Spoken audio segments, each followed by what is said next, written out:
Bismillahirrahmanirrahim. Assalamualaikum warahmatullahi wabarakatuh. Alhamdulillahirrabbilalamin. Wassalatu wassalamu ala asrofil anbiya'i wal mursalin wa ala alihi washabihi ajmain amma ba'du. Perkenalkan, saya Vela Takia Hayati dari kelas HES 22B. Di sini saya akan menjelaskan tentang muzaro'ah. Muzaro'ah adalah akad transaksi kerjasama pengelolaan pertanian antara pemilik lahan dan penggarap, di mana pemilik lahan memberikan lahan pertanian dan bibit kepada si penggarap untuk menanami dan memelihara dengan imbalan pembagian tertentu atau persentase dari hasil panen. Dasar hukum dari muzaro'ah yaitu terdapat pada surat Az-Zukhruf ayat 32, yang artinya, apakah mereka yang membagi-bagi rahmat Tuhanmu? Kami telah menentukan antara mereka penghidupan mereka dalam kehidupan dunia, dan kami telah meninggikan sebahagian mereka atas sebagian yang lain beberapa derajat, agar sebagian mereka dapat mempergunakan sebagian yang lain, dan rahmat Tuhanmu lebih baik dari apa yang mereka kumpulkan. Adapun dalam hadis riwayat Bukhari yang artinya, barang siapa yang mempunyai tanah, hendaklah ia menanaminya, atau hendaklah ia menyuruh saudaranya untuk menanaminya.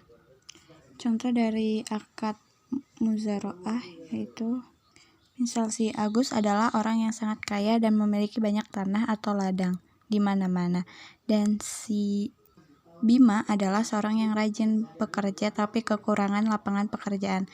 Karena si Bima orang yang jujur dan dapat dipercaya, maka si Agus menyerahkan sebagian kebunnya kepada si Bima dengan ketentuan-ketentuan tertentu yang telah disetujui oleh kedua belah pihak.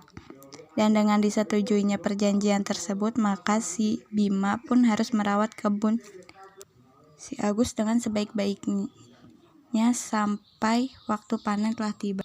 Agar akad muzaro'ah ini berjalan sesuai dengan syariat, maka terdapat syarat-syarat dan rukun-rukun muzaro'ah yang harus dipenuhi. Yang pertama, syarat-syarat muzaro'ah itu syarat yang berkaitan dengan orang yang melakukan akad itu harus balik dan berakal.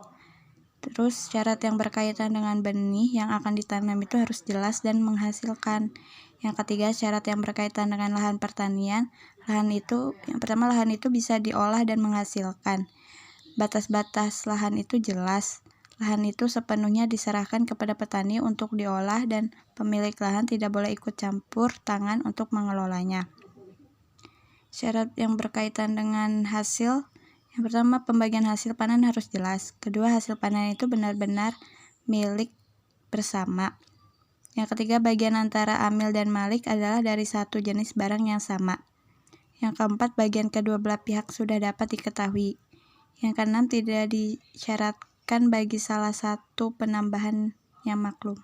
Terus ada syarat yang berkaitan dengan waktu pun harus jelas di dalam akad, sehingga pengelola tidak dirugikan seperti membatalkan akad sewaktu-waktu. Terus syarat yang berhubungan dengan alat-alat muzaro'ah.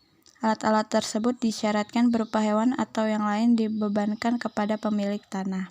Adapun rukun-rukunnya, yang pertama, penggarap dan pemilik tanah atau akid. Yang kedua, objek muzaro'ah. Yang ketiga, harus ada ketentuan bagi hasil. Yang keempat, ijab dan qabul. Mungkin sekian yang bisa saya sampaikan. Assalamualaikum warahmatullahi wabarakatuh.